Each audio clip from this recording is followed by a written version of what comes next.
Je pensais continuer sur mon élan de la Sainte Seine. Parce qu'il y a tellement à dire sur la générosité de notre Dieu. J'ai énuméré brièvement tantôt des choses que Dieu nous donne pour ses enfants, donne à ses enfants. Et j'aimerais pousser ça encore un peu plus loin.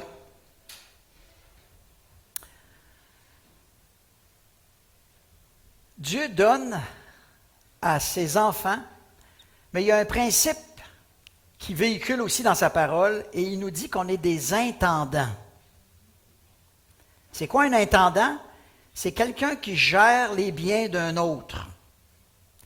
Moi, quand j'étais au IGA, j'étais gérant d'un département. Je gérais les biens de mon boss. J'essayais de lui faire de l'argent. Puis je gérais comme si c'était à moi la business, là. Un bon intendant va gérer comme si ça lui appartenait, mais il se rappelle continuellement que ce n'est pas à lui. Je vous donne en introduction une illustration. Il y a des représentants qui veulent t'avoir de leur bord. Donc, ils te disent, écoute, Tony, si tu m'achètes telle affaire, j'ai un cadeau pour toi. Je peux-tu te le donner dans le stationnement en arrière? C'est courant, ça, là. C'est courant. Ce qu'on appelait une enveloppe brune dans le passé. Puis là, ma conscience dit, il n'y a personne qui va le savoir, il n'y a pas de problème, personne ne va le savoir. De toute façon, tu l'as racheté pareil. Puis là, ça tourne. Là. Puis là, tout à coup, l'Esprit de Dieu dit, tu es un intendant. Quand tu achètes le stock, ça ne t'appartient pas, ça appartient à ton boss. C'est à lui, l'enveloppe brune, qu'il veut donner. Donc, je lui disais, il n'y a pas de problème. Je t'achète ton kit, puis tu me donnes le cadeau qui va avec. Puis là, il me voyait, il me rentrait ça, puis discrètement, puis tu sais, quasiment pour se cacher. Puis moi, je prenais l'enveloppe ou le cadeau, je partais, je montais dans le bureau du boss. Puis là, il se disait, es-tu en train de me stouler? Je suis mort, moi, là. Puis je disais, boss, voici, je viens d'acheter tel kit, on va vendre ça, je pense pas qu'il y ait de problème. Puis il y avait un cadeau de rattaché, je te le donne. Il dit, c'est quoi le cadeau? J'ai aucune idée. Il rouvre l'enveloppe, puis il regarde le cadeau. Il dit, Tony, je te le donne. Voyez-vous comment Dieu est bon? Quand on marche droit, le Seigneur bénit. Il bénit. Donc, on est des intendants sur cette terre-là. Tout appartient à Dieu. Puis Dieu nous a confié des choses. Il nous a prêté, parce qu'on va avoir des comptes à lui rendre plus tard. Puis, ce qu'il nous demande, c'est de faire fructifier ce qu'on lui a donné, ce que lui nous a donné, de la bonne façon. Comme si c'était lui qui était dans nos culottes. Donc, je vais vous nommer quelques affaires que Dieu nous appelle à faire fructifier. D'abord, notre temps. Notre temps. Vous ne m'avez pas vu venir, là, hein? Vous pensiez à du matériel, à des richesses, des choses, mais là, il arrive avec le temps. Dieu veut que vous gériez bien votre temps. Pour lui. Pas pour vous. Pour lui. Servir Dieu, servir les autres. Comment bien utiliser notre temps? On doit reconnaître que beaucoup de choses qui nous font perdre notre temps. On est d'accord? Hein? Il y a des petites machines, là, qui nous font perdre beaucoup de temps. On passe beaucoup de temps là-dessus, puis des fois même, ils nous font des rapports que cette semaine, tu as fait 1 heure de plus que la semaine passée, puis déjà, c'était une semaine de record la semaine passée. Puis là, tu dis, je ne veux plus t'entendre, je ne veux plus le savoir, parce que ça me culpabilise. Je gère mal mon temps. Si c'est pour les choses du Seigneur, tant mieux, mais plus souvent qu'autrement, c'est pour d'autres choses. Donc, comment on utilise notre temps? Visez les choses qui sont éternelles. Utilisez votre temps pour les choses qui rapportent. Si vous placez de l'argent aujourd'hui, OK?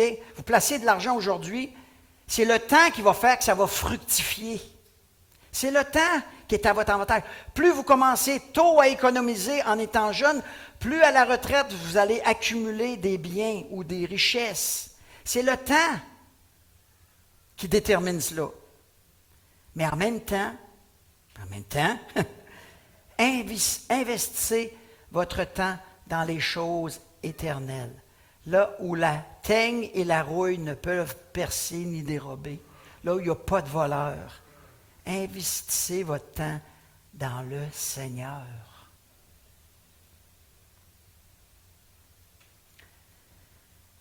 Je me rends compte que j'ai beaucoup de choses que je voudrais faire, puis je vais probablement à la fin de ma vie arriver et dire « j'ai manqué de temps. Je voulais faire ça dans ma vie, j'aurais aimé faire ça dans ma vie, je vais manquer de temps. » Fait que je priorisais les choses pour lesquelles on ne doit pas passer aux côtés. Parce que de toute façon, vous ne serez pas capable de faire tout ce que vous auriez voulu faire, même dans toute la durée de votre vie. La parole exhorte à investir du temps avec Dieu, pour Dieu. Elle nous encourage à investir du temps dans nos relations les uns avec les autres, dans nos familles, dans notre relation de couple. C'est important pour Dieu, ces choses-là. Mettre du temps là où ça compte, là où ça rapporte. Deuxième domaine dans lequel Dieu, j'en ai choisi 3, il pourrait en avoir plus que ça, où les intendants doivent être généreux. Encore une fois, c'est au niveau des dons et des talents que Dieu vous a donnés. Ça fait quelques semaines que je parle des dons. Servir Dieu, servir les autres avec les dons que Dieu vous a donnés. C'est intéressant parce qu'un don, là, ça ne s'achète pas. Si vous allez au IGA puis vous voulez acheter des dons, vous n'allez pas en trouver. On va vous demander d'en faire des dons, mais vous ne serez pas capable d'en acheter. C'est Dieu qui donne. Il vous a donné des capacités à vous seul, parce que vous êtes son enfant. Il vous a donné des talents. À tout le monde, il a donné des talents pour que vous puissiez vivre de ces talents-là. Mais en même temps, il vous demande de vous servir de ces talents-là et de ces dons-là pour le servir lui aussi. 1 Pierre, chapitre 4, verset 10.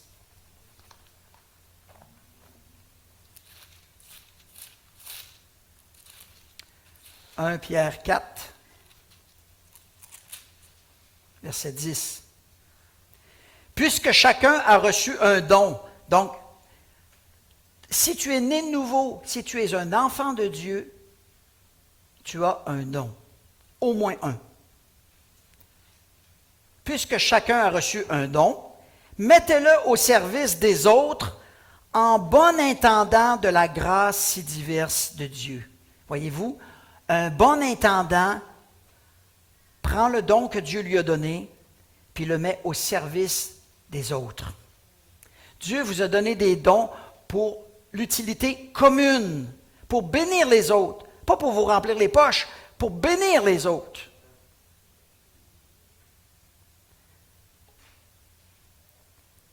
Prendre du temps dans la prière pour les autres, c'est aussi investir dans les cieux, dans le royaume.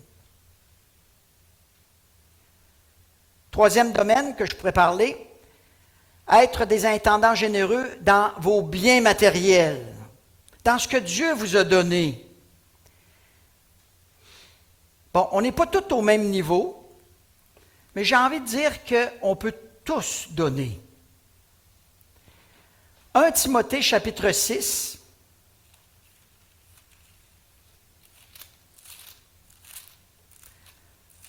« 1 Timothée, chapitre 6, versets 17 à 19.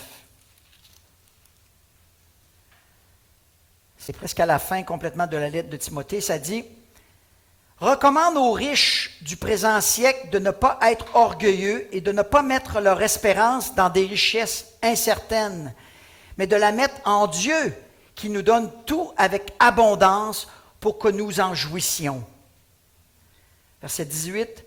« Qu'ils fassent le bien, qu'ils soient riches en œuvres bonnes, qu'ils aient de la libéralité et de la générosité, et qu'ils amassent ainsi un beau et solide trésor pour l'avenir afin de saisir la vraie vie. Il y a tellement de choses à dire qui sont intéressantes dans ce verset-là. Mais la première chose qu'il dit, recommande aux riches. Donc, la majorité d'entre vous, ça ne vous concerne pas. Hein? Vous n'êtes pas riches. Hein? Vous n'êtes pas riches? Y a-t-il quelque chose que j'ai dit drôle? Ah, c'est vrai, j'ai dit tantôt ce que vous aviez tout en tant qu'enfant de Dieu. Oui, c'est vrai que si je tiens compte de ça, on est peut-être un peu riche, spirituellement. Mais là, il parle des richesses matérielles. Moi, je ne me considère pas concerné, là. Est-ce que tu peux, Brice, projeter ce que je t'avais donné? Si vous êtes au Canada, le Canada est le 8e pays le plus riche du monde. Des fois, à partir du PIB. Donc, des fois, on est 8e, dépendamment des années. 8e, 9e, 10e, et on est dans le top 10.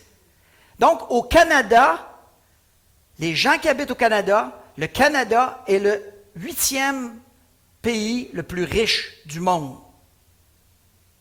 Donc, on n'est pas riche, mais on est dans un pays riche. Disons ça de même. Regardez ce qui est sur l'écran.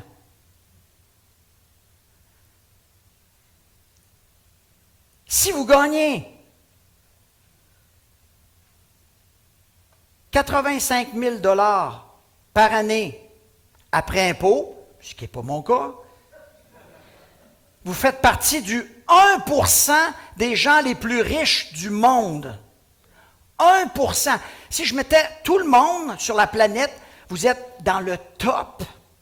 85 000 $, 60 000 US après impôt. Mais si vous gagnez juste un peu en bas de ça, là, vous faites partie du 10% les plus riches du monde.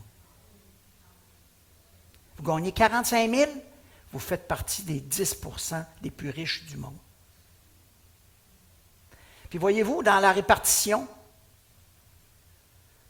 de la richesse, 50%, il y a 10, 1%, 9%, ou mettons 10 ensemble.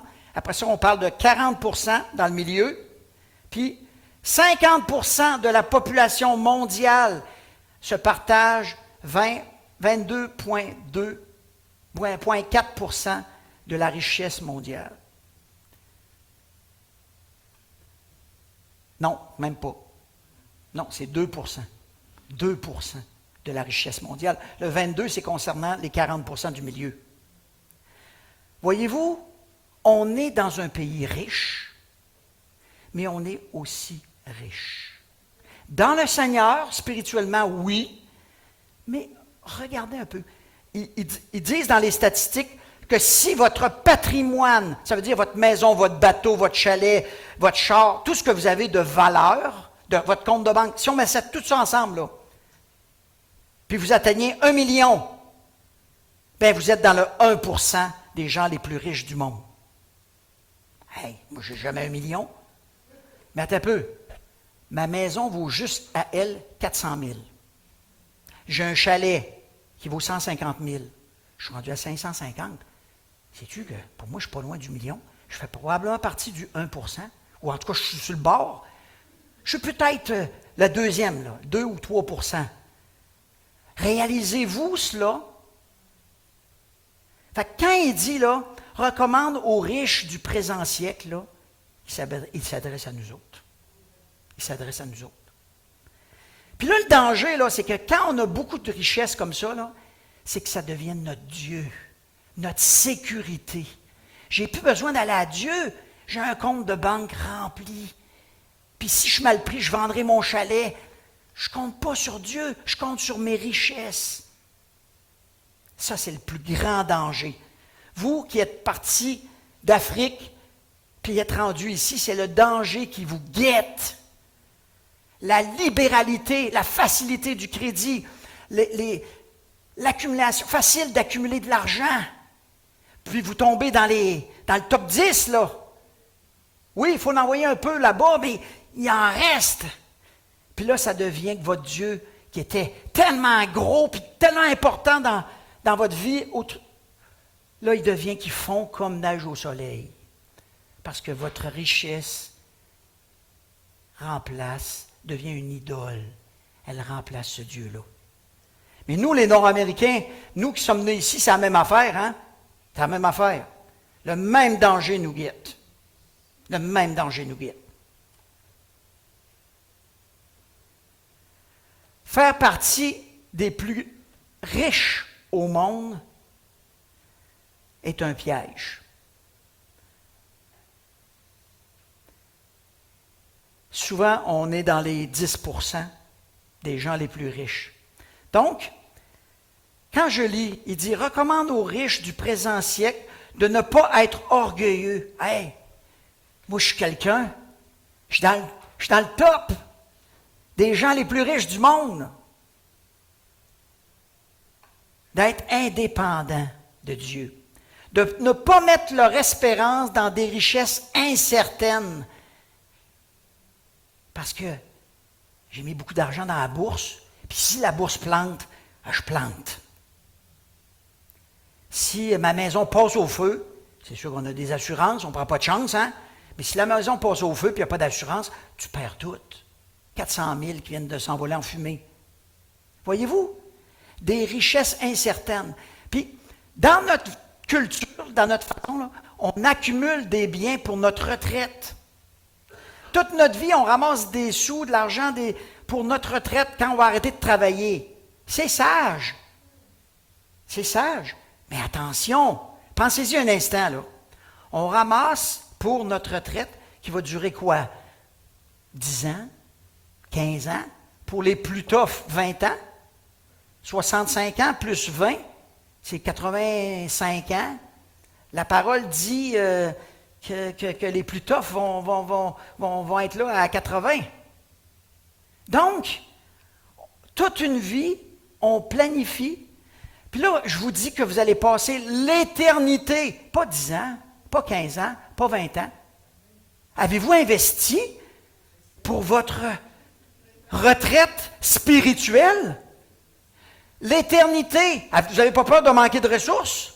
Ça peut être long, l'éternité, si tu manques de ressources.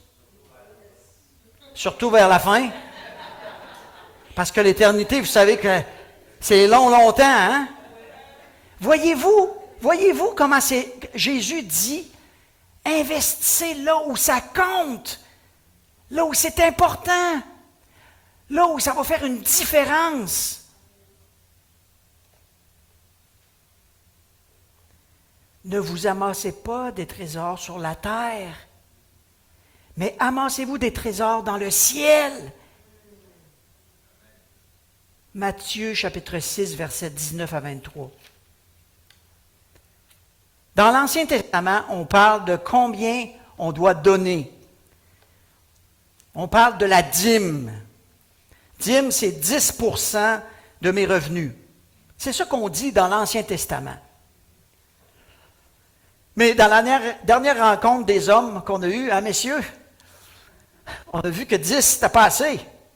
C'était pas tout à fait ce que disent les Écritures. Hein, Daniel? On a fait un saut. 10%, là, c'était pour payer les Lévites qui sont au service de Dieu. Les autres, ils lâchent leur job. Ils ne travaillent plus au IGA, puis ils décident de se consacrer leur temps à l'Église, au Seigneur. Donc, de quoi ils vont manger? On donne ensemble, on donne 10% pour payer sa paye. C'est ça le principe des dîmes et offrandes, des dîmes. OK? Dans l'Ancien Testament. Mais dans notre dernière rencontre, on s'est aperçu que c'est plus que ça. On parle aussi des dîmes pour les fêtes de réjouissance. Cette dîme devait servir à soutenir des célébrations religieuses et un sens de la communauté parmi le peuple. Donc, il y avait un autre 10%, il semblerait qu'il y avait dans l'Ancien Testament un autre 10% qui contribuait pour tous les événements, pour faire rouler la machine, pour faire rouler l'Église, pour premier 10 % il sert à payer le pasteur. Deuxième, c'est pour faire rouler la machine, pour qu'on puisse avoir un impact dans la société. Il y a des parallèles. Moi, je vois des parallèles. Mais le pire, c'est que ça ne s'arrête pas là. Après ça, il y a des offrandes volontaires pour soutenir les pauvres ou des événements spéciaux. On dit, tous ceux qui peuvent contribuer, on voudrait faire une activité. Tout le monde emmène leurs affaires, puis il les donne. Quand il y a eu la construction du temple, le peuple juif a apporté plein d'or, plein de choses. Tellement qu'à un moment donné, les constructeurs ont dit, arrêtez, arrêtez, vous êtes trop généreux. Arrêtez, on n'en a plus besoin, vous en avez trop, là. Quand on vous demande d'apporter des repas pour un repas communautaire, vous le prenez de votre poche. C'est une offrande supplémentaire à ce que Dieu vous demande.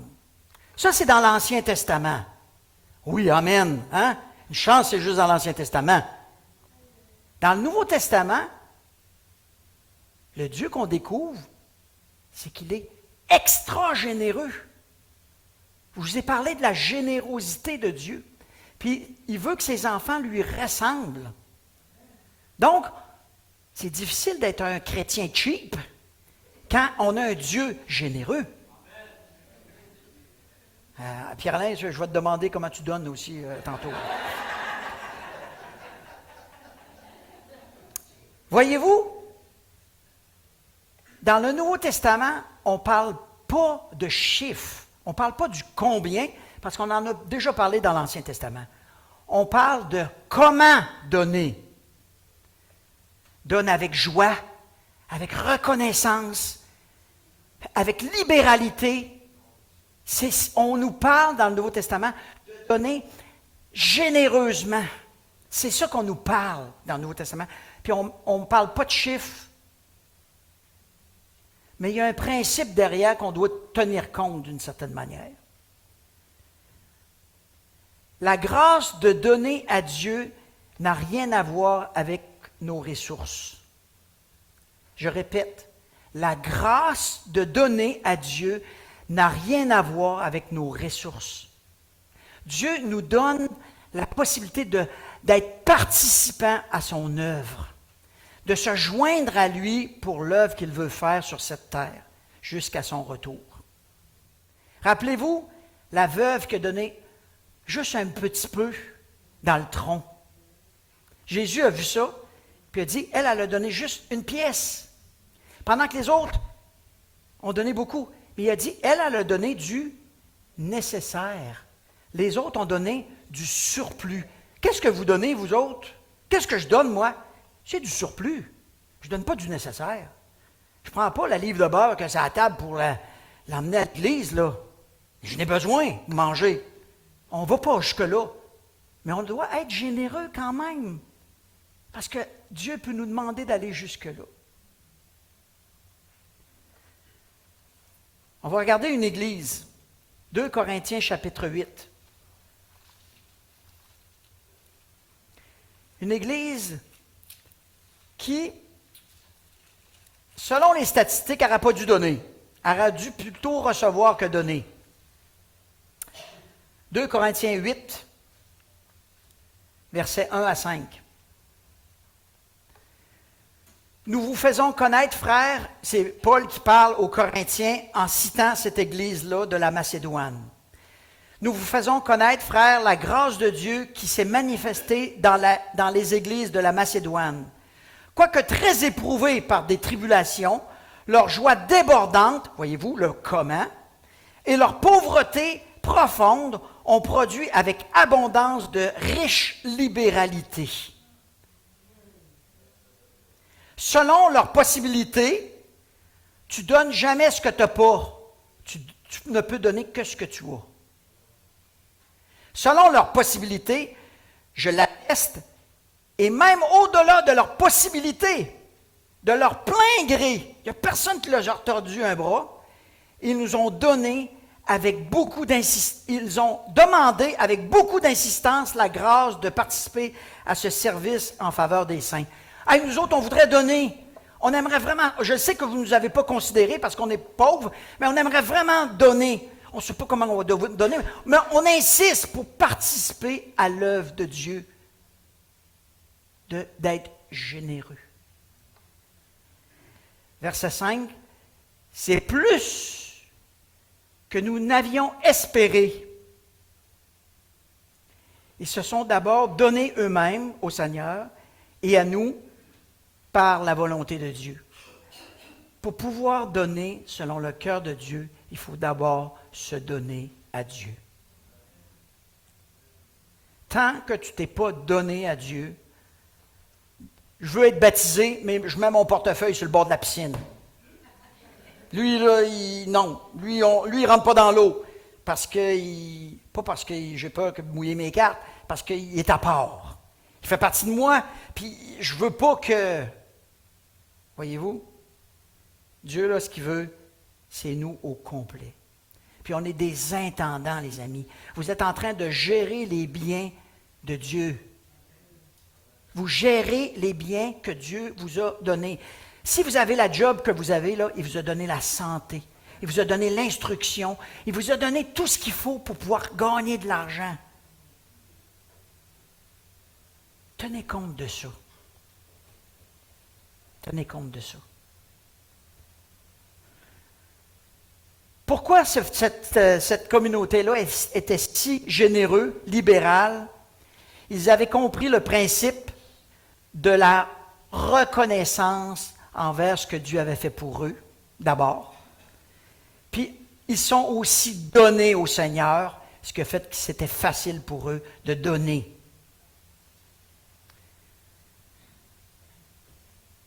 Il y a des principes aussi qu'on voit dans les Écritures où Dieu nous encourage à donner. Il y a un verset dans Luc chapitre 6, verset 38. « Donnez et on vous donnera. » Dieu dit, si tu donnes, je m'engage à ce que tu sois béni. Celui qui sème peu, moissonne peu. Celui qui sème beaucoup, moissonne beaucoup. Puis des fois, là, c'est pas matériellement parlant, c'est spirituellement. On sème. Pierre-Alain, André, vous le savez, vous semez en frappant des portes, puis vous semez. Mais là-haut, là, on va savoir les résultats. Sur le coup, là, souvent, on pourrait se décourager. Mais là-haut, on va voir les résultats, les bénédictions qui sont rattachées. Proverbe 11, 24 dit, parle des mathématiques de Dieu. Compte pas comme nous. Tel qui fait des largesses devient plus riche. Celui qui épargne à l'excès ne fait que s'appauvrir. Essayez de comprendre ça, vous autres. Essayez de comprendre ça, là. Moi, j'engrange, puis je m'appauvris. Spirituellement, tu t'appauvris, Tony. Tu t'appauvris parce que tu mets ton espoir dans ces richesses-là au lieu de mettre tes valeurs dans les choses éternelles. Investissez dans le royaume de Dieu. C'est la meilleure place où vous êtes sûr que ça monte tout le temps. Ça monte tout le temps. L'action du royaume de Dieu monte tout le temps. Parce qu'elle est là-haut.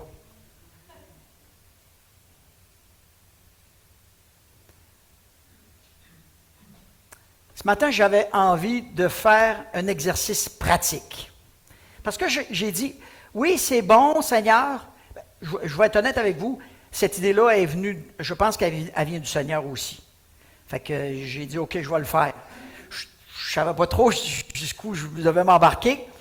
Puis le Seigneur m'a convaincu que vous avez entendu ce matin dans les annonces 3 opportunités pour contribuer au royaume de Dieu.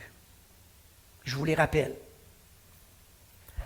Option grossesse. C'est un organisme qui véhicule les mêmes valeurs sur la vie de l'enfant que nous.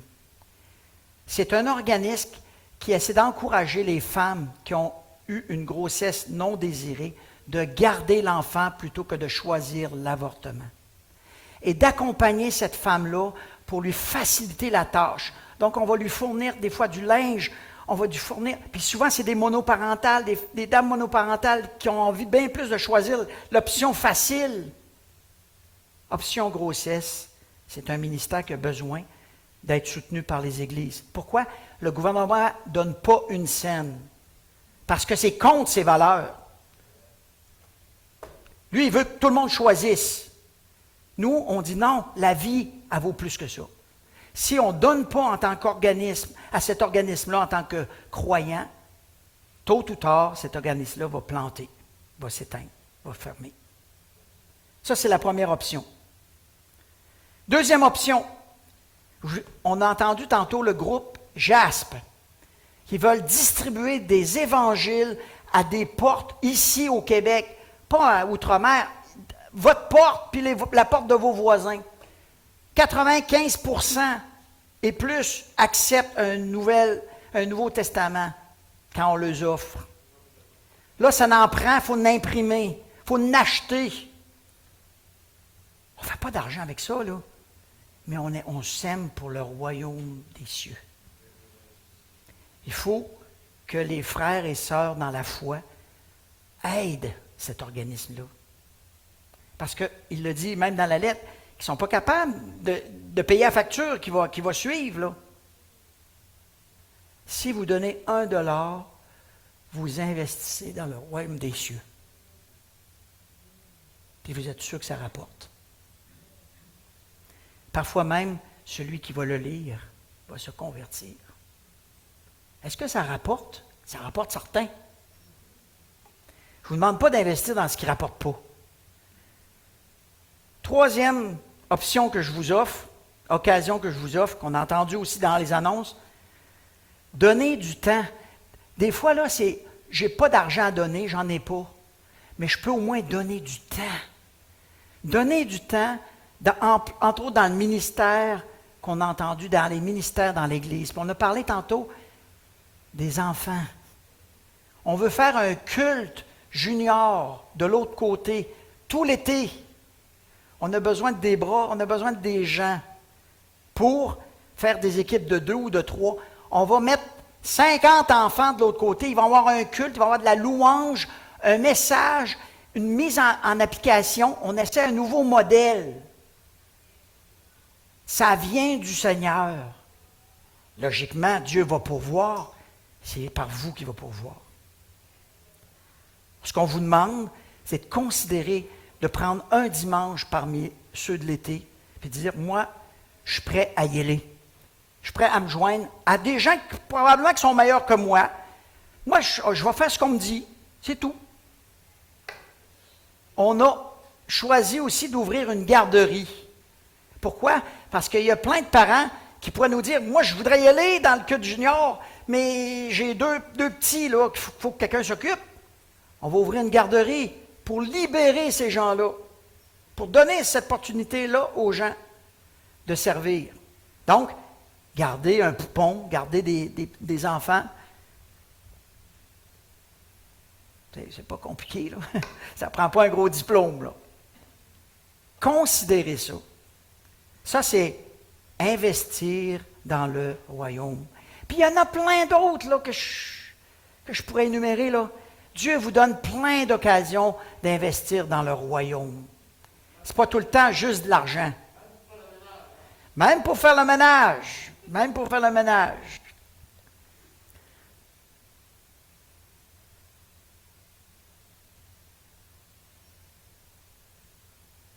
Mais une chose qu'il faut être clair, c'est que si je décide de donner à JASP pour les évangiles, ou si je décide de donner à Option Grossesse, il ne faut pas que je coupe sur ma dîme.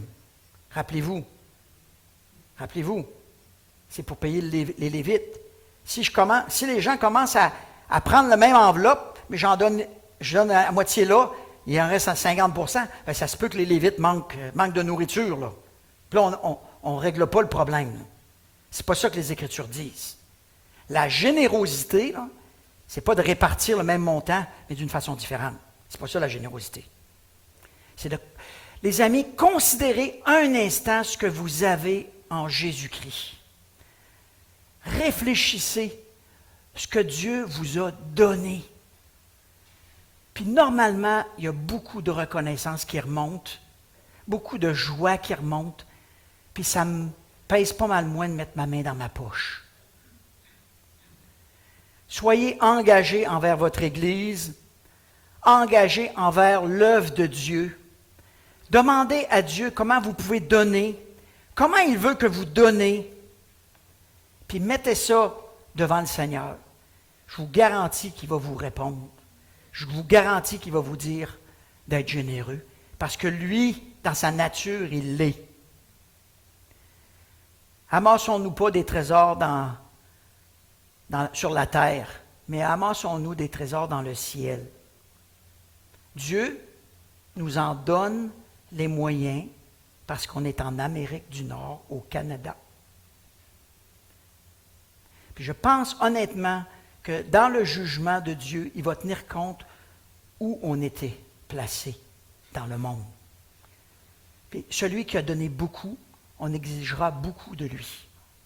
Celui qui a reçu peu, bien on va être probablement plus patient, plus tolérant. Mais si on considère qu'on a été béni, il faut qu'aussi cet amour-là se manifeste d'une façon concrète. Donc, juste avant, je vais vous donner une illustration. Puis après ça, je vous mets en pratique. Je choisis, moi je suis Dieu, puis je choisis de donner à un de mes enfants. C'est pas un faux billet. Je suis Dieu, puis je décide de bénir Gaétan Desjardins. Je te donne, je suis Dieu, je te donne, Gaétan. Tu fais ce que tu veux avec cet argent-là. Merci Seigneur. Merci Seigneur. C'est bon, c'est déjà un bon départ. Mais vous savez, Gaétan, là, il a le choix. À partir du moment que Dieu nous donne, on a le choix de faire ce qu'on veut avec ça. Ce qu'on nous enseigne, c'est on dit, garde une partie pour tes besoins, puis sois peut-être généreux envers les autres. Considère les autres. Bénis les autres. Peut-être que je vais garder juste la moitié, peut-être le 3/4, parce que mes besoins sont importants. Ça se peut que je donne à une cause X, mais Dieu s'attend à ce qu'on gère. À partir de là, ça nous appartient. Mais il est temps, à la fin des temps, Dieu va te demander des comptes. Qu'est-ce que tu as fait avec l'enveloppe que Tony t'a donnée? Celle que je t'ai donnée. Si tu as creusé un trou, puis tu l'as mis dans le trou pour tes besoins à toi, puis juste moi, puis rien que moi, tu vas voir les conséquences. Vous voyez, c'est simple de même. Dieu nous donne des choses, des biens, des talents, des dons, du temps, puis on le gère comme on veut. Mais en même temps, perdons jamais de vue que Dieu veut faire avancer son royaume, veut faire avancer sa cause. Puis il veut nous rendre participants. Donc ce matin, André puis Pierre-Alain, venez là en avant. Je vais vous demander Oh, ça c'est Dieu qui gronde, fait que je me dépêche. Je me dépêche de finir. Venez me voir. Je vais vous offrir la possibilité de vous rappeler mon message. Tous ceux qui le veulent, vous levez la main, je vous donne une enveloppe. Le but de cette enveloppe-là, c'est de vous rappeler d'être généreux. Si le Seigneur vous pousse tout de suite à l'être, go! Il est temps. Tu pourras l'être, hein? T'as reçu. Je te dis ça de même. Si Dieu vous pousse à être généreux tout de suite, vous le faites. Moi, je peux écrire ici, là. Moi, je veux faire un don à Jasme. Tel montant. Si vous ne le mettez pas dans l'enveloppe tout de suite, ce n'est pas grave. C'est un engagement envers Dieu. Mais je vous encourage à le mettre dans le panier, par exemple. Ou le garder dans vos poches pour vous rappeler votre engagement. Parce que Dieu ne veut pas qu'on fasse des vœux à la légère. Il n'aime pas qu'on fasse des vœux à la légère. Seigneur, j'irai là où tu veux, mais pas là, mais pas là, mais pas là. Tu sais, non, il ne veut pas ça. Donc, tous ceux qui le veulent, sentez-vous pas obligés, mais prenez une enveloppe, puis dites-vous, placez devant le Seigneur, à qui, Seigneur, tu veux que je donne? Puis, si vous le faites tout de suite, mettez-le dans le panier d'offrande. Si vous ne le faites pas tout de suite, gardez-la pour vous. Puis la semaine prochaine, dans 2 semaines, 1 mois, vous transférez, vous faites tout ce que vous voulez. Vous faites un chèque, vous faites tout ce que vous voulez. C'est entre vous et Dieu. Mais je veux frapper la balle au bon. Parce que trop souvent, on est des auditeurs oublieux. Trop souvent, on est des auditeurs oublieux. Donc, que le Seigneur vous dirige. Il faudra aller de l'autre côté. Un de vous deux va aller de l'autre côté. Tous ceux qui lèvent la main, qui veulent en avoir une, il y en a. Les enveloppes, inquiétez-vous pas, il n'y a pas de numéro, il n'y a pas de date, il n'y a rien. C'est juste une façon de vous rappeler que le Seigneur veut que vous soyez généreux. C'est ça que le Seigneur veut, que vous soyez généreux, que vous soyez libéral. Un de vous deux va de l'autre côté pour faciliter. Puis, si vous décidez de donner, vous marquez sur votre enveloppe, si vous décidez de le faire tout de suite, marquez sur votre enveloppe à qui vous voulez désigner, là, à quel organisme vous voulez désigner, parce que si le panier est plein d'enveloppes, mais on ne sait pas à qui donner, ça va aller dans le fond de l'église. Ça n'ira pas là où vous voulez. On va terminer avec un chant.